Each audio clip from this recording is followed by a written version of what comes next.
Conferência Oceano Atena Grécia, importante atu hametin cooperação de proteger balada sira e atasilaran.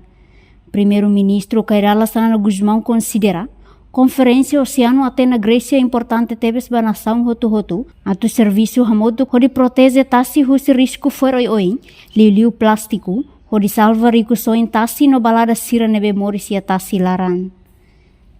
Timor-Leste no dar raiki e a planeta ne, mas be ia compromisso atu serviço o parceiro sira, halo esforço protege nini tasi no promove cooperação solidariedade, atu hamotu buka solução para desenvolvimento sustentável e estado sira, no buka conservação tasi honini rico soi nebe botebes e nini diversidade no maravilhosa sira hori desenvolve política governo Timor-Leste nian e a economia azul. Enquanto chefe governo sente honrado, Simo convite o primeiro-ministro Grécia, Kyriakos Mitsotakis, onde participa em evento importante ne. Ida ne no dar privilégio ida Sanana Guzmão, onde marca presença e a conferência ne, onde discute com o interesse comum, saúde tasinia no potência nebe iha.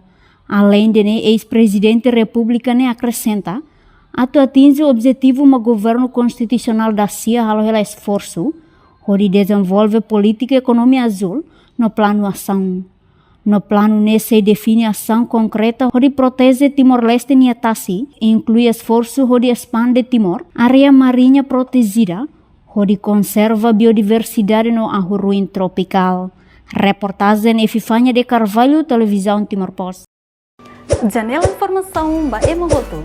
Atu tem informação atual dia kliu, kita haluha, haneham botão subscribe, like. Halo komentário no Fahia Tutang ba media sosial hotu.